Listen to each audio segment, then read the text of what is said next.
एन्काउंटरमध्ये आपल्या सगळ्यांचं स्वागत आहे. आज आपण डॉक्टर आनंद तेलतुंबडे यांच्याशी बोलणार आहोत. आनंद तेलतुंबडे हे आंतरराष्ट्रीय स्तरावरचे विचारवंत आहेत, अभ्यासक आहेत आणि लेखक आहेत. त्यांचं नुकतंच डॉक्टर बाबासाहेब आंबेडकर यांच्यावरचं iconoclast a reflective biography of doctor Babasaheb Ambedkar हे महत्त्वाचं पुस्तक आलेलं आहे. त्या पुस्तकाच्या संदर्भात आणि त्या अनुषंगाने येणाऱ्या अनेक प्रश्नांच्या संदर्भात आज आपण त्यांच्याशी बोलणार आहोत. सर नमस्कार. नमस्कार सर. डॉक्टर बाबासाहेब आंबेडकरांवर अनेक पुस्तकं आहेत, त्यांची चरित्र पण अनेकांनी लिहिलेली आहेत. तरी तुम्हाला का वाटलं की अजून एक पुस्तक त्यावर लिहावं? हे खरं आहे की बाबासाहेबांवर एकदम भरपूर लिटरेचर आलेला आहे ऑलरेडी, आणखी येत पण आहे. हा ओघ महाराष्ट्र गव्हर्नमेंटने जेव्हापासून त्यांचं लिखाण प्रकाशित करायला सुरुवात केली तेव्हापासून लोकांना ते ॲक्सेसिबल झालं. आणखी त्यामुळे भारतातच नाही तर आंतरराष्ट्रीय पातळीवरसुद्धा खूप चांगलं लिखाण येत आहे. पण भरपूर प्रमाणात वाईट पण लिखाण होत आहे. तरीही बाबासाहेबांच्यावरील एक चिकित्सक रूपानं बाबासाहेबांना पेश करणारं पुस्तक अजूनही आलेलं नव्हतं. आणखी ती एक डिस्कम्फर्टची भावना मनात होती. ती नुसतीच बाबासाहेबांचे चिकित्सक चरित्र यावं एवढंच नाही, पण त्याचे ते दुष्परिणाम आहेत ते आपल्याला एवढ्या मोठ्या प्रमाणात पाहायला मिळत होते की त्याची एक खूप मोठी गरज मला भासली. कारण माझं सगळं लिखाण पॉलिटिकल आहे. आणखी ते एका दृष्टीनं लोकांच्या हितासाठी कमिटेड असल्यासारखं आहे. म्हणजे आमच्या पूर्ण स्कूल मीन्स शाळेच्या दिवसापासून या ॲक्टिव्हिजममध्ये मध्ये आलेलो आहे, कमिटेड आहे. आणखी ते my commitment has been to the people, basically all the low strata, Dalits included of course. So त्यामुळे मला याची खूप एक जाणीव होती की बाबासाहेबांना एक देव म्हणून नाही तर एक रक्त मांसाचा खराखुरा माणूस म्हणून पेश करणं, जेणेकरून भावी पिढी, सध्याची पिढी तर वाया गेलेली आहे, पण भावी पिढी ॲटलिस्ट त्यांच्याकडे एक केस स्टडी म्हणून पाहिल. आपल्या बाबासाहेब ॲक्च्युली एक असामान्य व्यक्तिमत्व आहे. संपूर्ण जगात त्याला तोड नाही. जवळपास 225 मिलियन दलित आहेत. ते त्यांच्या फलक्रम त्यांचा इमोशनल बॉन्ड एवढा जबरदस्त आहे की असा माणूस झालेलाच नाही. कोणत्याही माणसाच्या हे घ्या तसा इमोशनल बॉन्ड तुम्हाला पाहता येणार नाही एक कोणत्याही ऐतिहासिक माणसाबद्दल. त्यामुळे बाबासाहेब ही नुसती एक व्यक्ती नाही तर तो मूव्हमेंटचा एक इतिहाससुद्धा आहे. त्यामुळे त्यांच्याकडे पाहणं फार महत्त्वाचं आहे. आणखी अशा तऱ्हेने की जेणेकरून त्याच्यापासून काहीतरी शिकता येईल आपल्या. असं मी म्हणेन की 70 वर्षानंतर जर सगळंच काही बरोबर असतं तर या समाजाची स्थिती काय आहे आज? एक या समाजातून फक्त एक इंग्रजीत म्हणतात ना तसं एक टिप ऑफ आईसबर्ग, त्याच्यासारखा एक मिडल क्लास निर्माण झाला. तो जिकडे तिकडे व्हिजिबल दिसतो, शहरातून व्हिजिबल दिसतो आणि त्याची चर्चा होते. विदेशातसुद्धा एक मोठा डायस्पोरा तयार होत आहे किंवा झालेला आहे. तर एवढा पार्ट सोडला तर जो त्या आईसबर्गचा मोठा भाग पाण्याच्या अदृश्य असतो त्याच्यात तो मिझरी आणखी होपलेसनेसनी पछाडलेला आहे. त्यांचं काय? आणि प्रत्येक बाबतीत घ्या. मी शेवटचं प्रकरण लिहिलं. नॉर्मली असं होतं की बायोग्राफी माणसाच्या मृत्यूनंतर समाप्त होते, त्याच्यानंतर समाप्त करतात. पण I added a chapter that the legend lives on. बरेच विचारवंताचं असं म्हणणं आहे की dead Ambedkar has been more powerful than when he was alive. So in that sense बाबासाहेबांचं जी आत्ताचं जे इन्फ्लुअन्स आहे किंवा इम्पॅक्ट आहे as a something like a god, it is far more formidable than when he was alive. तर त्यामुळे बऱ्याचशा कारणामुळे हे असं एक पाथ ब्रेकिंग पुस्तक पाहिजे होतं, जेणेकरून मला याची अपेक्षा नाही की एक पुस्तक लिहिण्यानं काही समाजात खूपसा बदल होणार आहे, तसे मला काही प्रिझम्पशन्स नाहीत. पण एक त्यांच्या दृष्टिकोनात असा थोडासाही फरक पडला तरी माझं काम सफल झालं असं मला वाटेल. लोकांमध्ये अशी एक चर्चा आहे आणि खूप अभ्यासकांमध्ये पण आहे की तुम्ही बाबासाहेब आंबेडकरांच्या विचारांचे टीकाकार आहात. तर तुम्हाला काय वाटतं, तुम्ही आहात की कसे? टीकाकार मला मराठी खूपसं चांगलं येत नाही, पण एक चिकित्सकपणे पाहणं, एक ॲनालिटिकली पाहणं, आणखी क्रिटिक म्हणून पाहणं, ह्या मला वाटतं या दोन गोष्टीत फरक आहे.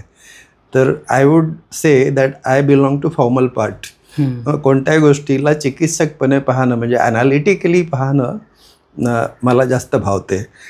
Criticism I don't know what it is, meaning त्यात क्रिटिक का भाग येतो जरूर, पण उलटपणे मी म्हणेन की जे मी लिहिलं किंवा जे मी लिहितो आहे या पुस्तकात, अशा टीका त्या भक्तगणांकडून होणं फार स्वाभाविक आहे. पण मी असं म्हणेन की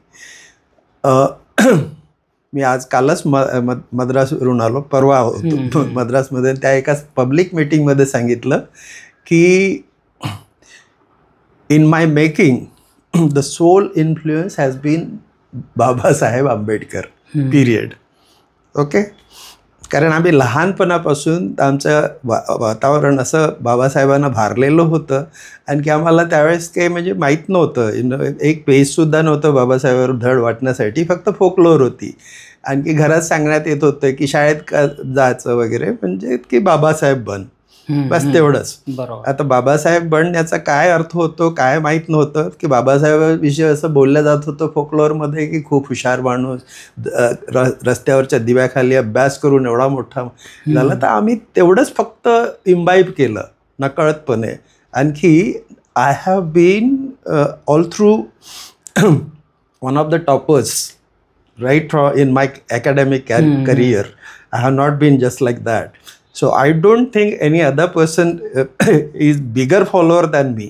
Even in this method, in writing Iconoclast, I claim that I have followed his own method.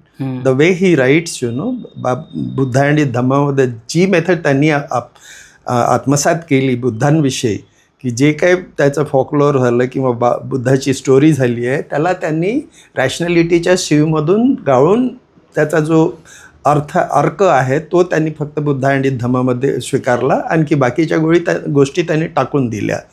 त्याचप्रमाणे त्यांचं बुद्धा आणि धम्माच्या मागचं ध्येय होतं की एक खराखुरा म्हणजे एक रॅशनल धर्म जे बुद्धांनी खरोखर सांगितला असेल तसा लोकांपुढे मांडणं. मला पण तेच अभिप्रेत आहे, असा बाबासाहेब की ज्यांनी जे काही म्हणजे खरोखर ज्या तळमळीनं त्यांनी केलं ते जसंच्या तसं त्याचं हे प्रेझेंट करणं. आणखी एक पुस्तकाचा मी आवर्जून उल्लेख करतो, रानडे गांधी आणि जिन्ना. ते एक पुण्यात दिलेलं भाषण होतं आणि त्यात त्यांनी ग्रेट माणसाची त्याच्या फॉलोअर्सची त्याच्या गुरुशी काय संबंध असावेत त्याविषयी त्यांनी चर्चा केली. मला वाटतं ते खूप प्रोफाऊंड आहे, कारण कुठेही तुम्हाला तशी चर्चा पाहायला मिळणार नाही. आणि त्यात बाबासाहेबांचा इतका जो प्रोग्रेसिव्ह दृष्टिकोन आहे की त्यांनी सांगितलं. आणखी एक म्हणजे ऐतिहासिक तथ्य आहे, ते पुढची येणारी पिढी आहे या पिढीपेक्षा प्रगत राहायलाच पाहिजे. ती माझ्या मागून येणारे लोक आहेत ते माझ्यापेक्षा जास्त प्रगत असतील. तो एक नैसर्गिक नियम आहे. तर त्याप्रमाणे त्यांनी सांगितलं की जो शिष्य असतो आपल्या गुरुशी त्याची जी बांधील काय म्हणतात ऋण असतं,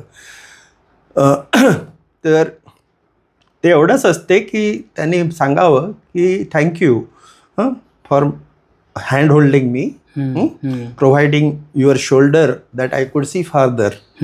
कारण पुढची पिढी नेहमी आपल्या आधीच्या पिढीच्या खांद्यावर उभं राहून त्याला जास्त दूरचं दिसू शकतं ना त्याच्यापेक्षा. तर त्यांनी त्याच दृष्टिकोनातून सांगितलं की त्यांनी फक्त शिष्याकडून एवढीच अपेक्षा असते की त्यांनी थँक्यू म्हणावं. ओके, मला तुम्ही हात धरून मला एवढं मोठं केलं त्याच्याबद्दल थँक्यू, पण मला काही ऑब्लिगेटेड नाही की तुमचे मी कन्क्लुजन जसेच्या तसे स्वीकारावे. हां, त्यात सुद्धा तुमचाच मोठेपणा आहे. हां, त्या दृष्टीनं मी एकदम याच दृष्टीला फॉलो करून ते पुस्तकसुद्धा लिहितो. इथे जे काही मी रॅडिकली पाहू शकतो ती तुझीच देण आहे. ओके, पण मी बांधील नाही आहे. मी जे काही तुम्ही केलं, तुम्ही जे कन्क्लुजन्स आहेत तुमचे ते जसेच्या तसे स्वीकारावेत किंवा त्याच मार्गाने मी जावं त्याला मी बांधील नाही. आणखी त्यांनी स्पष्टपणे सांगितलं की गुरुची सुद्धा त्याच्यापेक्षा जास्त अपेक्षा नसावी, आणखी शिष्यानं सुद्धा तेच करावं, त्याच्या पुढचं बघावं. तर म्हणजे माझ्यापेक्षा ऑब्जेक्टिव्हली बाबासाहेबाला मी एवढं म्हणजे I am not flaunting that I am a follower of Ambedkar, पण मी असं क्लेम करतो की माझ्यापेक्षा बाबासाहेबांना फॉलो करणारा दुसरा माणूस दाखवावा, या पद्धतीने करणारा, या पद्धतीने त्यांचं जे मर्म आहे त्याला फॉलो करणारा माणूस दाखवावं. कारण मी आत्तापर्यंत या समाजाशी किंवा सर्वच म्हणजे बाबासाहेबाचा सुद्धा दृष्टिकोन हा नव्हता. त्यांनी महार म्हणून सुरुवात केली, पण त्यांचा दृष्टिकोन विस्तृत होत गेला. आणखी त्यांनी सांगितलं की माझी आयडियल सोसायटी ही लिबर्टी, इक्वॅलिटी, फ्रॅटर्निटीच्या तत्वावर आधारित असायला पाहिजे. तर तो सोसायटीपर्यंत गेले आणि त्याच्यानंतर त्यांनी जगापर्यंत त्यांनी एक्सपांड करत गेला आपली विजन. तर त्याचप्रमाणे मलासुद्धा म्हणायचं आहे की मलासुद्धा जे तळागाळातला वर्ग आहे, जो शोषित वर्ग आहे, त्याच्याशी माझी बांधिलकी आहे आणि त्याच्या भल्याकरता मी काही पण करेन. आणखी एक ॲड करेन मी की लोक मला एक इंटेलेक्च्युअल म्हणून समजतात, पण पब्लिक इंटेलेक्च्युअल म्हणून समजतात. तर इंटेलेक्च्युअलचा हा रोल असतो की संपूर्ण जगसुद्धा त्याच्या विरोधात गेलं तरी तो सत्य बोलत राहील. कारण ती एक परंपरा आहे. पृथ्वी सूर्याभोवती फिरते यासाठी कित्येक संशोधक नॅचरल सायन्सेसच्या इतिहासात त्यांनी मरण पत्करलं, पण त्यांनी बोलणं सोडलेलं नाही. हां, तर माझा सुद्धा रोल तोच असायला पाहिजे. जर if I have to be intellectually honest then I have to keep repeating the same thing, and I have been repeating the same things all through my 3 dozen books. I have been telling the same thing. एक महत्त्वाची गोष्ट अशी आहे की बाबासाहेब आणि काँग्रेस यांच्या संबंधांबद्दल अनेको वेळा चर्चा होते, कायम हे होते आणि लोक उलटसुलट त्याबद्दल बोलत असतात. तुम्ही तुमच्या पुस्तकामध्ये एक असा महत्त्वाचा दावा केलेला आहे की बाबासाहेबांना घटना समितीवर घेणं ही एक मोठ्या रणनीतीचा भाग होता. तर नेमकं तो काय दावा आहे? दावा असा आहे की त्याची पार्श्वभूमी पाहायला पाहिजे की बाबासाहेब पहिल्यांदा घटना समिती ज्यावेळेस कॅबिनेट मिशन आलं त्यावेळेस घटना समितीचं प्रपोजल येत होतं. त्यावेळेस बाबासाहेबांनी त्याला कसून विरोध केला. त्यांना माहीत होतं की मायनॉरिटी तिथे सगळं या काँग्रेससमोर डिझॉल्व्ह होऊन जाईल आणि त्यात त्यांचं काही म्हणणं उरणार नाही. बाबासाहेबांची एकच अँझायटी होती की दलितांचे जे सेफगार्ड्स आहेत त्यांनी मिळवलेले ते येणाऱ्या घटनेमध्ये शाबूत असावेत. फक्त एकाच प्रेरणेमुळे ते मग ज्यावेळेस त्यांना वाटलं की घटना समिती काही अवॉइड करू शकत नाही, ती येणारच आहे, तर त्यामुळे त्यांनी मग त्या दिशेने प्रयत्न सुरू केले की without him probably, and it was unfounded according to me, it was unfounded anxiety, but he had that anxiety. And some way with the help of Jogendranath Mandal, west बेंगालमध्ये म्हणजे त्यांच्या पार्टीचा एक लीडर होते, तर त्यांनी त्यांच्या धडपडीमुळे ते आपल्या युनायटेड बेंगालमधून निवडून आले. पण युनायटेड बेंगालमध्ये निवडून आल्यानंतर घटना समिती started functioning and Nehru's objective resolution etcetera, and there also he made a big speech. So त्याची पार्श्वभूमी नेमकी अशी पाहता येईल की 2 एप्रिल 1946ला गांधींनी सेक्रेटरी ऑफ स्टेटला लंडनमध्ये पत्र लिहिलं होतं. त्यात त्यांनी 3 कंडिशन्स टाकल्या होत्या. सेक्रेटरी स्टेट लॉर्ड वेव्हेल होते. त्यांना सांगितलं त्यांनी की गांधींनी मला सांगितलं की त्यात म्हणजे त्याच्या पत्रात 3 कंडिशन्स होत्या.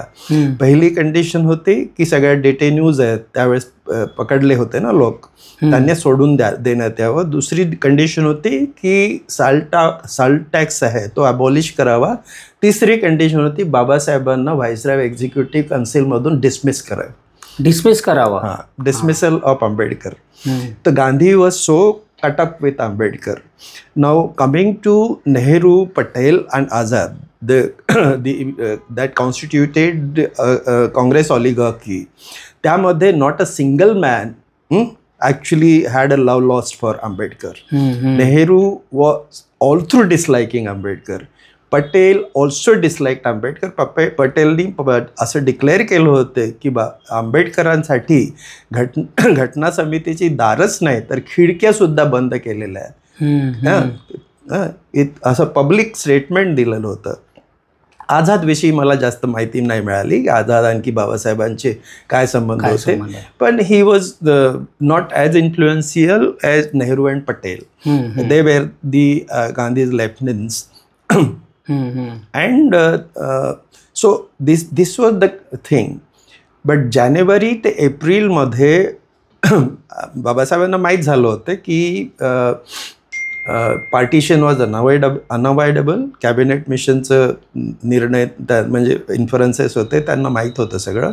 आणखी there was no political option for him than actually patching up with Congress. Okay, त्याची पहलसुद्धा मला वाटते पटेलकडून झाली. आणखी जानेवारी ते एप्रिल 1947मध्ये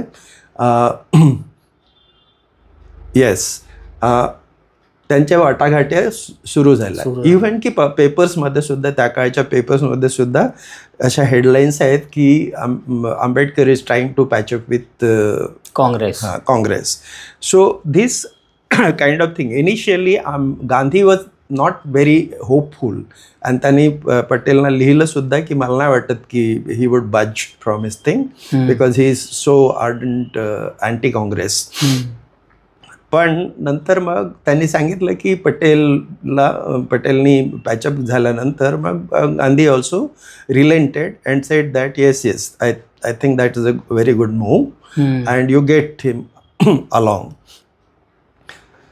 तर हे तर सर्वश्रुत आहे की ज्यावेळेस नेहरूनं कॅबिनेट मेंबर्सची लिस्ट गांधीकडे पाठवली. ॲक्च्युली माइंड इट, गांधी त्यावेळेस फॉर्मल काँग्रेसमॅन नव्हते, but he was a moral kind of authority. Authority over Congress. So without Gandhi nothing was moving. That also is true. So cabinet form करताना नेहरूंनी आपली लिस्ट त्यांच्याकडे पाठवली, तर त्यांनी आपल्या याच्यानी लिहिलं, आंबेडकरचं नाव त्यात टाकलं होतं. हां, हे सर्वश्रुत आहे, त्याला आधार आहे सगळं. काय आधार याला नाही की बाबासाहेबांना कॉन्स्टिट्युएंट असेंब्लीमध्ये काँग्रेसने निवडून आणलं, त्याला जास्त आधार नाही आहे. हां, आधार नाही आहे. फक्त राजेंद्र प्रसाद लिहितात, अचानकपणे लिहितात की त्यावेळेस माउंटबॅटन प्लॅनमुळे पार्टिशन झाली आणि त्या बंगालची फाळणी झाली आणि बाबासाहेबांची कॉन्स्टिट्युएन्सी पाकिस्तानमध्ये गेली आणि त्यामुळे त्यांना फक्त एकच ऑप्शन होता की आपली पाकिस्तानमध्ये जाऊन मेंबरशिप राखणं किंवा इंडियात राहून मग ती सोडून देणं. हां, तर त्यावेळेस त्यांनी लिहिलं, राजेंद्र प्रसादनी लिहिलं, इकडे चीफ मिनिस्टर होते त्यांना, की दुसऱ्या बैठकीच्या आत बाबासाहेबांना निवडून आणलं पाहिजे तिथे. त्यांनी असं पत्र लिहिलं आणि त्यामुळे काँग्रेसनी आपल्या बॉम्बे असेंब्लीमधून त्यांना पाठवलं, निवडून पाठवलं. ती याला त्या पत्राखेरीज काही असा ठोस पुरावा नाही. याचा सर्कम्फरन्शियल पुरावा मी तिथे पुस्तकात लिहिलेला आहे की हे असं होणं शक्य नाही, कारण एवढा तीव्र विरोध असताना सुद्धा की असं म्हणतात की बाबासाहेबाचं जे पहिलं भाषण होतं, the maiden speech that he gave in constituent assembly was so nationalistic et cetera that it dissolve the Congress this thing and Ambedkar. And second thing, that Ambedkar was taken on certain subcommittees, so they were so much impressed by his work that they wanted him to be in constituent committee, constituent assembly. So that is not an enough thing. Okay, the political opposition आणखी objective work किंवा contribution याचा काही तेवढा संबंध नाही, इंडियाच्या संदर्भात तर नाहीच नाही. तर this now with hindsight and with some feeble kind of evidence that I have given in the book, असं आपल्याला अनुमान करता येईल की it was Gandhi's thing, and Gandhi was the strategist. Actually, that this man's foresight was so profound that he saw clearly that unless this constitution is upheld by the class who is going to be real victim, there is no hope for longevity.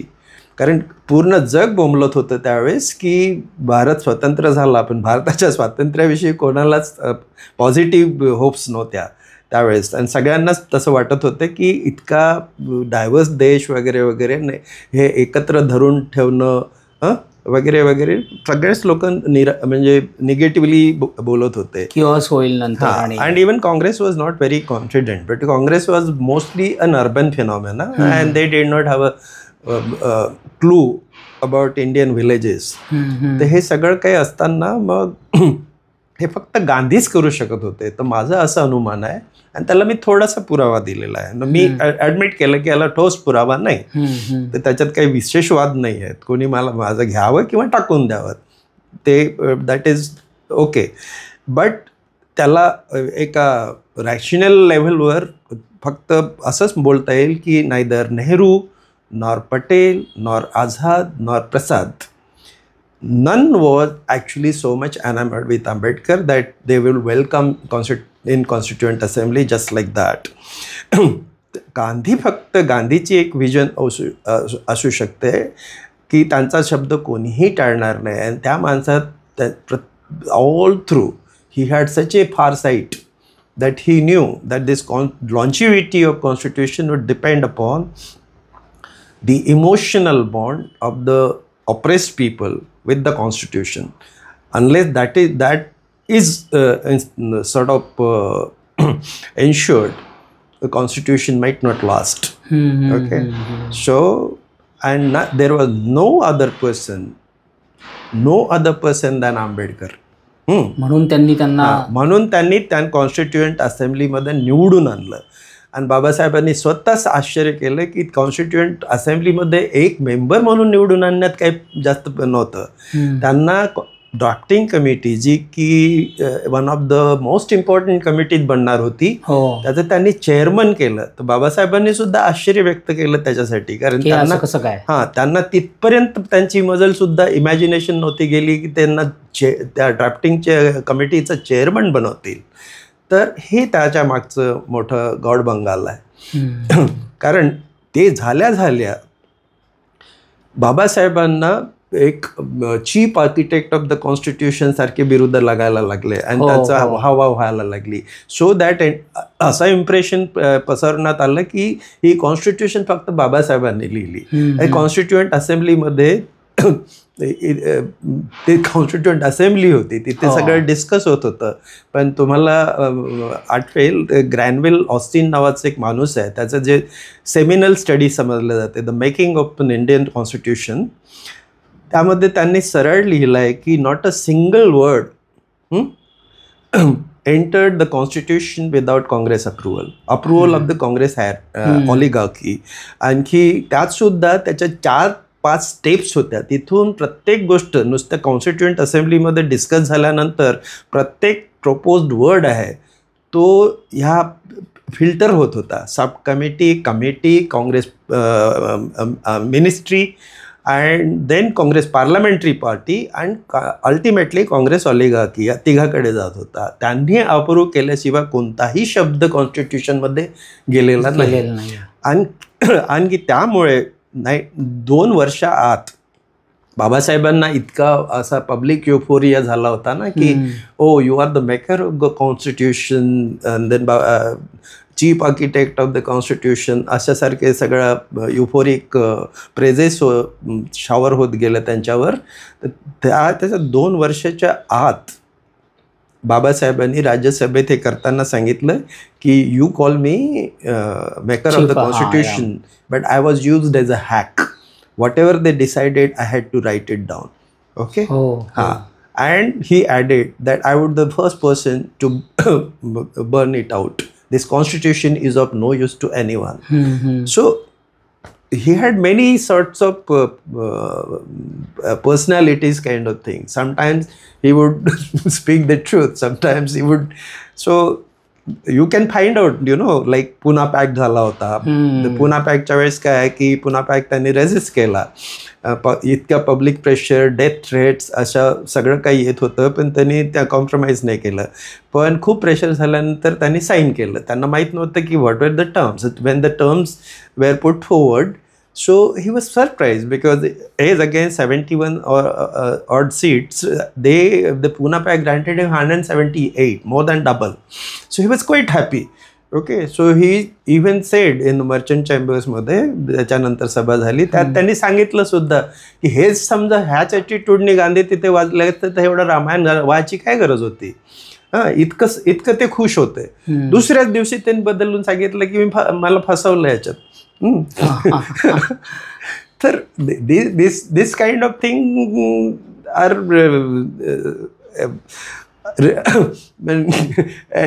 pervasive in Ambedkar. So this happened.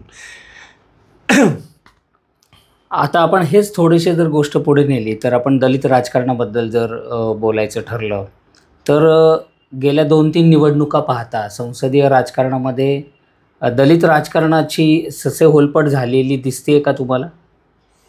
होलपट तर होतच आलेली आहे, पण या मागच्या 10 वर्षात तुम्हाला just मी काही नंबर्स सांगेन, म्हणजे काही एव्हिडन्स सांगेन की 2014 BJP विषयी काही शंका नाही की बाबासाहेबांनी थॉट्स इन पाकिस्तानमध्ये स्पष्टपणे लिहिलं आहे, अनॲम्बिग्युअस वर्ड.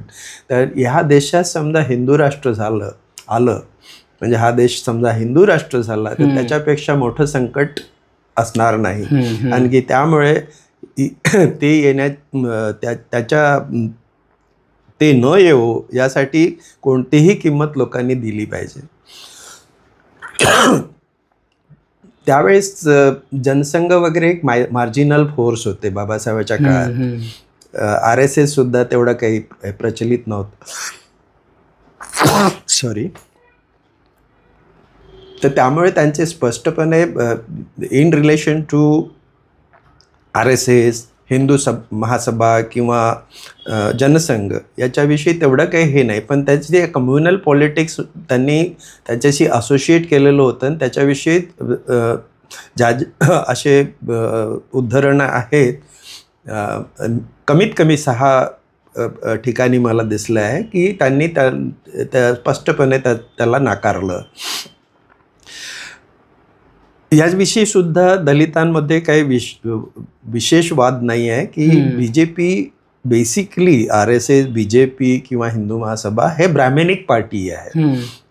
त्यांनी आता सगळ्यांना सामावून एक नवीन तऱ्हेचं प्रेझेंटेशन करतात स्वतःचं, पण बेसिकली त्यांचं मुळात ते बेसिकली द ब्राह्मणिक पार्टी. त्यांना इथे सगळं काही revival of that Brahmanic paradigm या देशात पाहिजे आहे.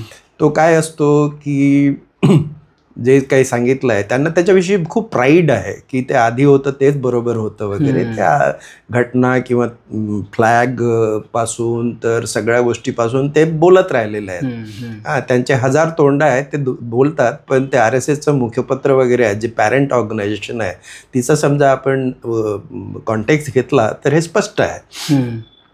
आता प्रश्न असा येतो की दलित जे ब्राह्मणिझम विरुद्ध एकमेव असा गट आहे जे लढले आहेत, पूर्ण मुवमेंट त्याच्या विरुद्ध आहे, ते त्यांच्या गोटात कसे जातील? आणि जितके मोठे आंबेडकर आहेत तितके ते त्याच्यात गोटात आहेत. बाकीच्या ज्या मायनर पार्टीज होत्या, दलितांमध्ये 2 भाग आपल्याला ढोबळपणे करता येईल की एक जो मेजॉरिटी वर्ग आहे, म्हणजे मोर पॉप्युलस शेड्यूल म्हणजे caste in scheduled caste, they are ardent Ambedkarite because they assume Babasaheb as their own man. Okay, and the minor parties आहेत त्या over the years थोड्या इकडे आल्या की बाबासाहेबांना समजायला लागलं की okay the educated class particularly from among those caste started sort of identifying with Ambedkar. That is true. But जो मायनर बाकीची लोकसंख्या आहे ते जवळपास विखुरलेली होती. ती कदाचित BJPकडे आधी काँग्रेसकडे जायची, मग BJPकडे गेली असेल वगैरे वगैरे, ते ठीक आहे. पण हा जो मोठा पॉप्युलस वर्ग आहे तो BJPकडे गेलेला मागच्या 10 वर्षात. 2014च्या निवडणुकीमध्ये त्यांच्या रिझर्व्ड सीट्स होत्या, SCच्या ज्या रिझर्व्ड सीट्स होत्या त्या कोणत्याही पक्षापेक्षा जास्त होत्या. 2019मध्ये त्यांच्याजवळ इतक्या रिझर्व्ड सीट्स होत्या की सगळे पक्ष एकवटले तर त्यांच्याहीपेक्षा जास्त रिझर्व्ड सीट्स होत्या. मला वेळ नाही मिळाला की 2024 चे आकडे पाहण्यासाठी, पण मला माझा कॉन्फिडन्स आहे की त्यात सुद्धा तसंच चित्रण असायला पाहिजे. आपलं हे अलीकडची महाराष्ट्राची निवडणूक घ्या. महाराष्ट्र एक दलितांचा बालेकिल्ला आहे, बाबासाहेबांचं कर्मभूमी आहे. त्यात काय घडतंय आहे, 29 जागा ह्या रिझर्व्ड आहेत महाराष्ट्रात, त्यापैकी 20 जागा त्यांनी घेतल्या. 67%, 68% या जागा त्यांनी त्यांच्याजवळ आहेत. It's not a joke. And then something like ज्या कॉन्स्टिट्युएन्सीमध्ये दलितांची लोकसंख्या 15% म्हणजे स्टेट ॲव्हरेजपेक्षा जास्त आहे, तिथे सुद्धा त्यांनी 59 आउट ऑफ 67 पोस्ट, जवळजवळ 90% सीट्स ह्या पूर्वीच्या मार्जिनपेक्षा डबल मार्जिननं जिंकलेल्या आहेत. काय सांगतं हे चित्रण? तर दलितसुद्धा म्हणजे दलित ॲक्च्युली BJPच्या सक्सेसच्या मागे 2 ठळक गोष्टी आहेत मी म्हणेन.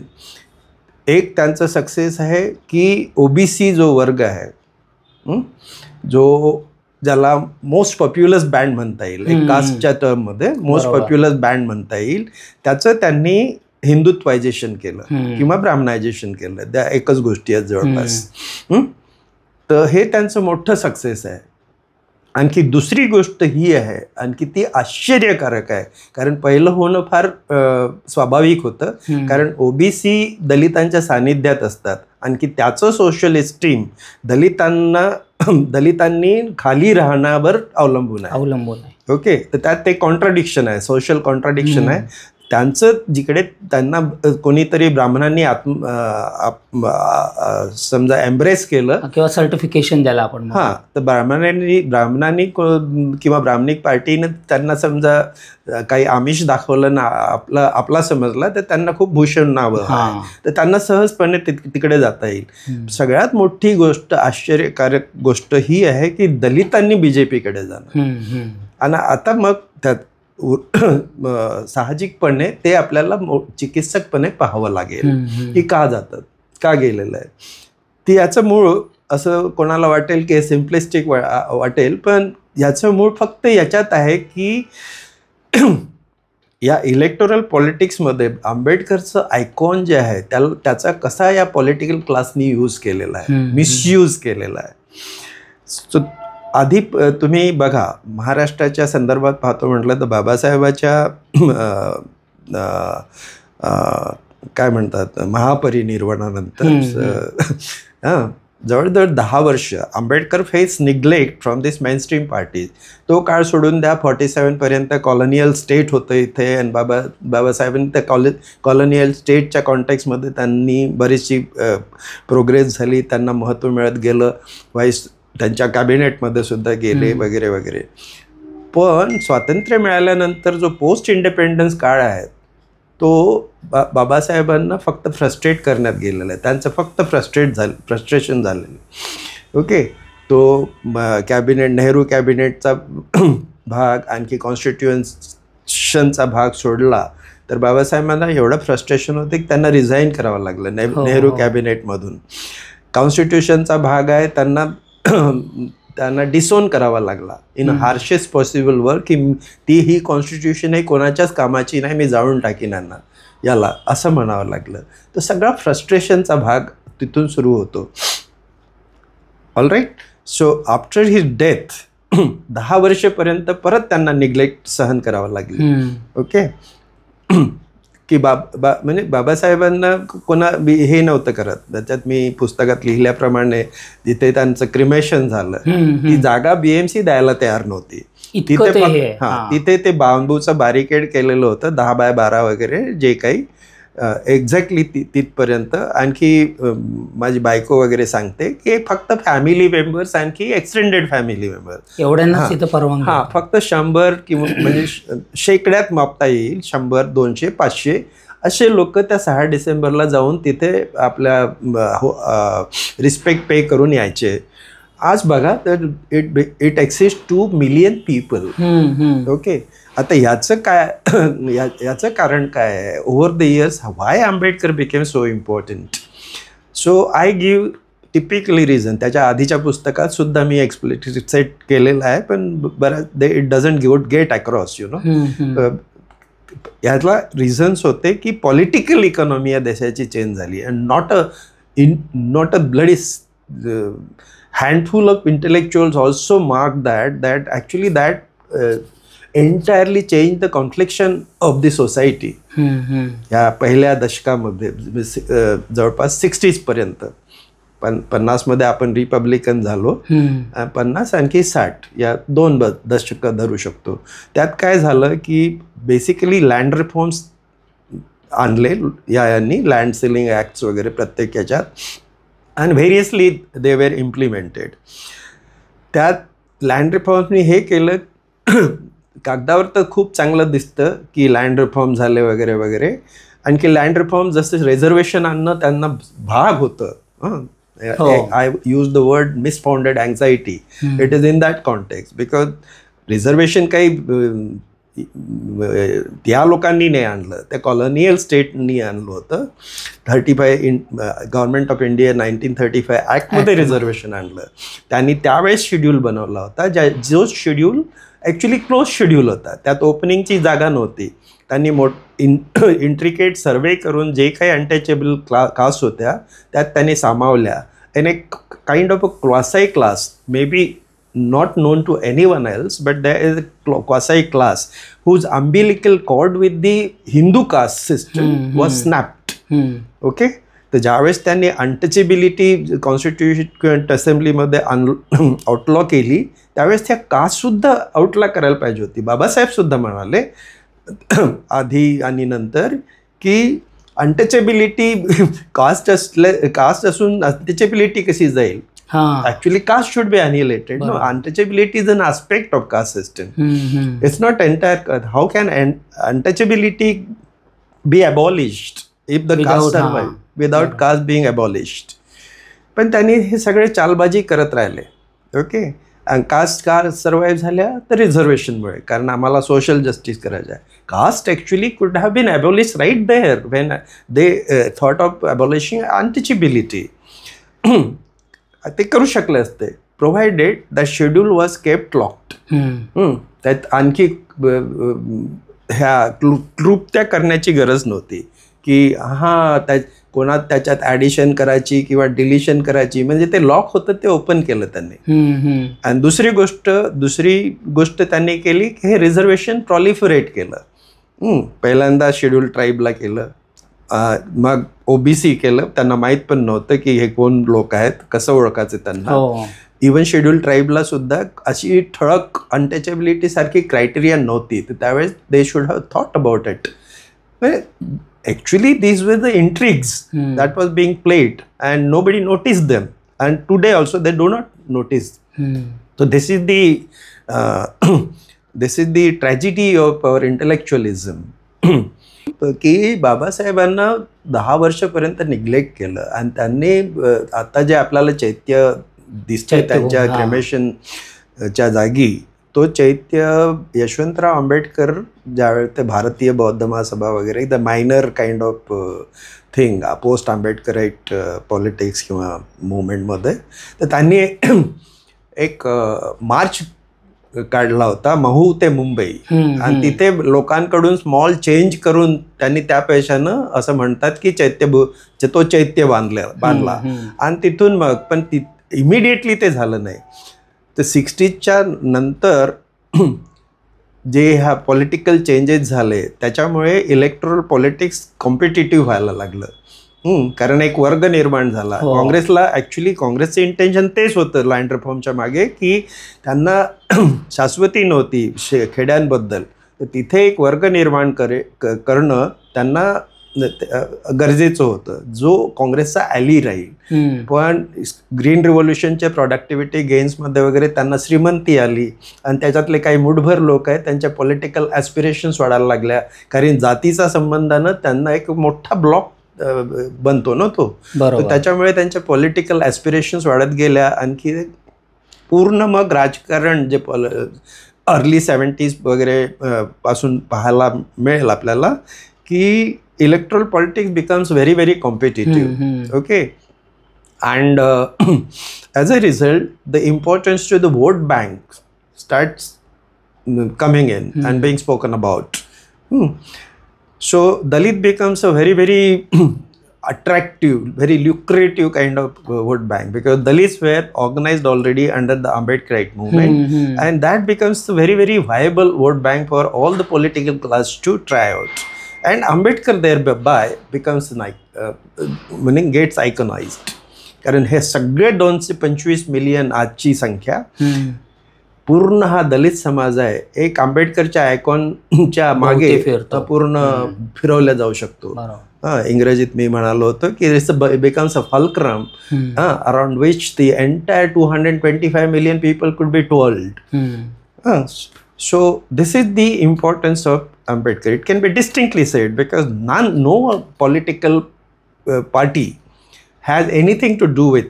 Even I would include meaning so-called Ambedkarite leaders, so-called Dalit leaders, also do not have anything to do with Ambedkar, what Babasaheb Ambedkar really said.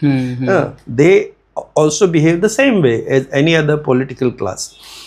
And this is the way Ambedkar's icons started getting misused, and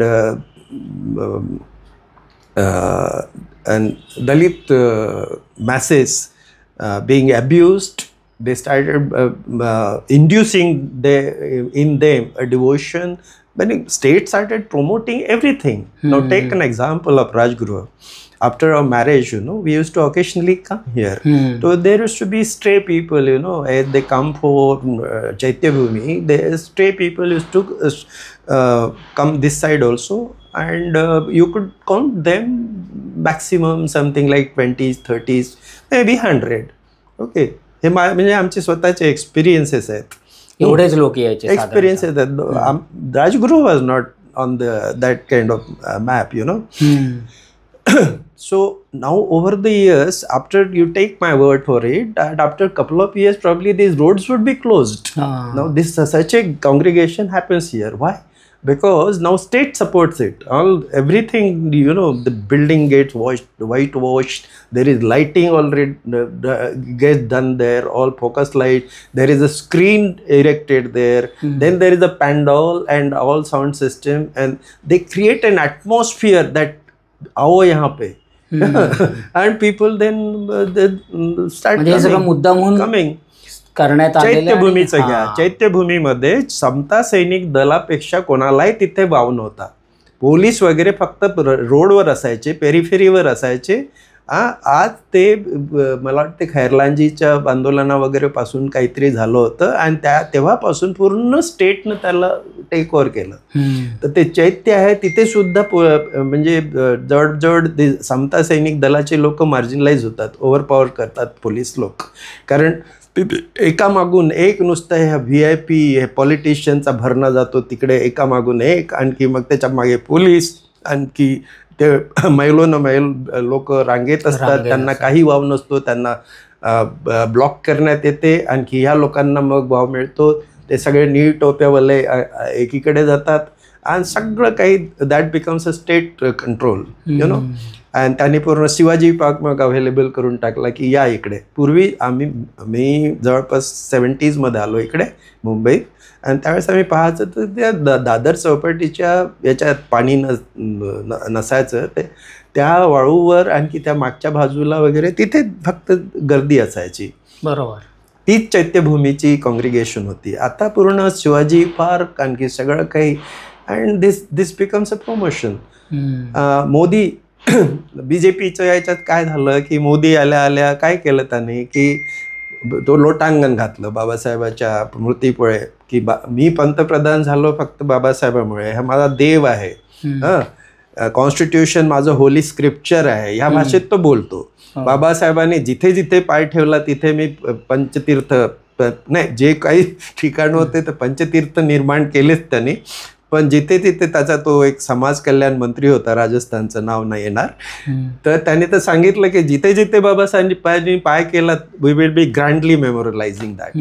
so this is the way now for a gullible Dalit masses. त्याला काय वाटतंय की ओ अशी भाषा तर कोणीच नाही वापरली, तर हा काय आहे याच्यात. आणि काँग्रेसनं काय केलं आणि त्यांनी सायमल्टेनियसली हे पण प्रोपगंडाईज केलं की काँग्रेसनी नेहमीच बाबासाहेबांना अपोज केलं, बाबासाहेबांचा अवमान केला, असं तसं हा प्रोपगंडा पण चालवला. त्याच्यामुळे दलितांना वाटते की हा आपला माणूस आहे, याच्यात काय आहे. Even Dalit intellectual started saying that what is wrong with BJP.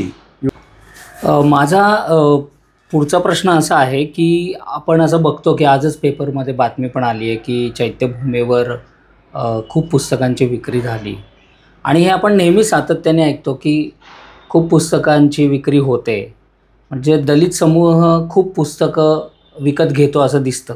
मात्र प्रत्यक्षात राजकारण तो भावनाशील पद्धतीने करतो असं दिसतं. तुम्हाला काय वाटतं? कारण बहुसंख्य पुस्तकं सुद्धा त्याच तऱ्हेनं लिहिल्या जातात की ते फक्त जो भावनिक गोष्टी आहेत त्यांना बढावा मिळेल याच तऱ्हेची पुस्तकं लिहिल्या सुद्धा जातात. की पुस्तकं सर्वसाधारण वाचा तुम्ही की सगळं काही बाबासाहेबांनीच केलं आहे, सगळ्या जे काय भारतात आहे ते फक्त त्यांनीच केलं आहे अशा तऱ्हेनं लिहिल्या जातं. तर त्या लोकांना पण हे वाटतं एक मायथॉलॉजी तयार झालेली आहे. आणखी ज्या प्रवाहात जे इंटेलेक्च्युअल लोक आहे अनफॉर्च्युनेटली ते सुद्धा त्यात भरच घालत असतात. हां, तर ॲक्च्युली पुस्तक माझा लिहिण्याचा उद्देश तोच होता की हे कुठेतरी थांबायला पाहिजे. कारण याच्या पुढे काय होणार आहे काही दिसत नाही, कारण पूर्णपणे समाज भटकलेला आहे. मला या लोकांचं काही करायचं नाही, इंटेलेक्च्युअल किंवा those people those who have come up and whatever they want to do, let them do. But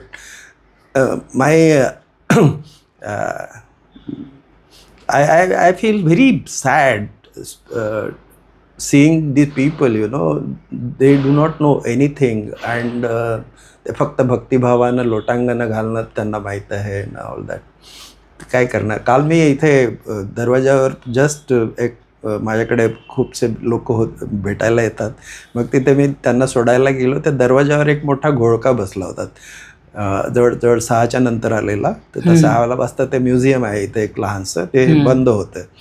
तर ती एक बाई बदलापूरची, ती म्हणाली बदलापूरची बाई, तर साहेब मला जे काय समजली असेल तर साहेब मी घर इथे हाऊसकीपिंगचं काम करू शकते का, मला पैसे वगैरे नको.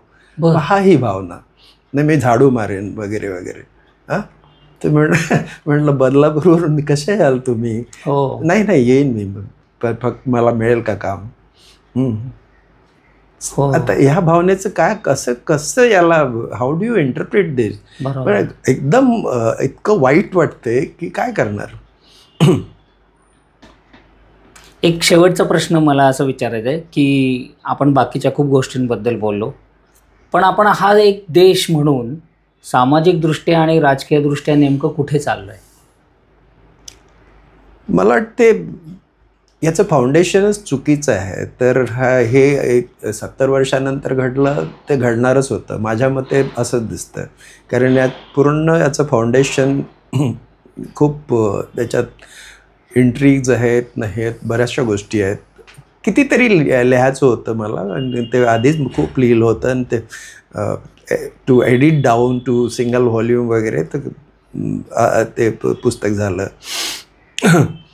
तर अशा बऱ्याचशा गोष्टी आहेत ज्या at the time of playing the foundation ते करू शकलो असतो. फॉर इन्स्टन्स इलेक्शन सिस्टम या देशात कशी असायला पाहिजे होती. ही first past the post election system is singularly unsuitable to this country. कोणाच्या डोक्यात कसं येत नाही हे मला माहीत नाही. पण इथे PR सिस्टम वगैरे असं नाही की कॉन्स्टिट्युएंट असेंब्लीमध्ये PR system was not proposed. There were some people, very well-meaning people, they proposed it, but they were dismissed. Okay, it was never discussed. When election system was brought in here in Montague Chelmsford reforms, त्यावेळेस election झाले ना 1919 मध्ये. तर त्यावेळेस सुद्धा जी select committee होती, जे government of India bill 1919 गेलं त्याच्याकडे, तर त्यांनी सुद्धा सांगितलं की भारताची डायव्हर्सिटी वगैरे पाहता PR system is a suitable thing and that needs to be explored. Nobody appears to have done anything about it. So election becomes a very crucial thing, no? The way, today now it is much spoken about that many frauds are committed, election system, etc. So such kind of frauds or such kind of misusing power thing, etc. was not possible in PR system. It is not possible. Okay, and PR system ensures the representation of every point of view and every shade of opinion into the legislative body. So that could have been. So I've just pointed out election system. There are n number of systems, n number of such kind of thing that could be commented upon the constitution. So according to me, I find a fault in the foundation itself. So whatever that degeneration that we are experiencing today is just an aftermath. मला नाही hope काही इथे सामाजिक राजकीय वगैरे परिस्थिती सुधारेल. आता या पुढे फक्त डिजेनरेशनचा भाग आहे. तर आपल्या येणाऱ्या काळात म्हणजे दृष्टिक्षेपात असणाऱ्या काळात मला नाही वाटत की even BJP could be defeated even politically. That is not going to make a big change, but definitely this is a bigger monster and needs to go, but that also does not appear possible. Doctor Anand तेलतुंबडेंचं म्हणणं आहे की मला तरी काही आशा वाटत नाही आहे, आपण येणारा काळ बघू. पण सरांशी इतक्या छोट्या मुलाखतीमध्ये खूप मोठ्या आशय बोलणं शक्य नाही आहे, तरी आपण ही मुलाखत घेतली. त्यांच्याशी आपण यापुढेही एक लॉंग मुलाखत करूच. तोपर्यंत धन्यवाद.